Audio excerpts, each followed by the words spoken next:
connection breath. This is part of the warm-up for the menopause program that I have in my ebook. And it's a great way to help your pelvic floor. Your pelvic floor is part of your core. So it's a great way to get that engaged. And as we do some of the exercises, we're also keeping our pelvic floor engaged. So this is a great way to start to warm up the core and the pelvic floor. So you're gonna sit in something good and solid, up nice and straight. So you're at the top of your sits bone, your top of your tailbone, and you feel your glutes kind of spread out and engage. Feet are planted firmly on the floor. I'm kind of not pressing my feet into the floor as if I'm gonna stand up, but I'm grounding my feet into the floor. Rolling my shoulders down and back, but I'm not overarching my back. And I'm just from here, I'm gonna take a couple of deep breaths in. One more. Good. Now I want to make sure that what I'm going to do is I'm going to take one hand on my lower abs and one hand on my rib cage. And what I want to feel is like there's a balloon inside of me expanding and deflating a little bit. So I'm going to inflate the balloon and deflate.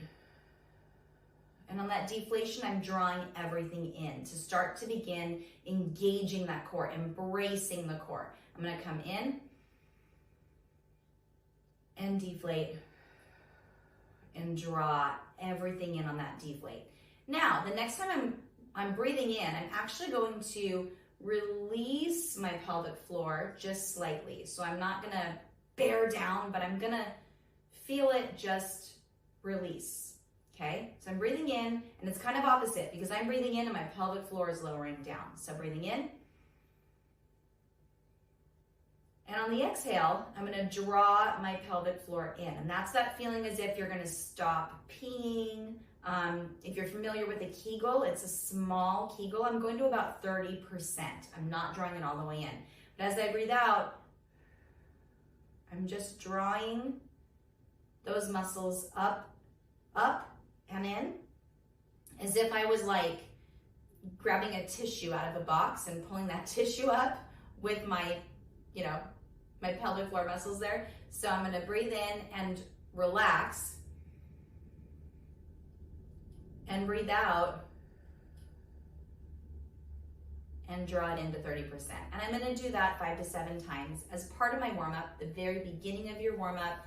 It's a great way also to just get some good deep breaths in. We don't get to do that a lot as moms, as women, as older women. So I like to use this as almost a meditative state to get me ready for my workout and to just, like I said, start to engage the pelvic floor, but also just breathe, because we don't get to do that a lot either. When we breathe with a purpose and we're drawing that pelvic floor in. And that's just gonna help those muscles to work better for us throughout the day, but also stay engaged for our workout.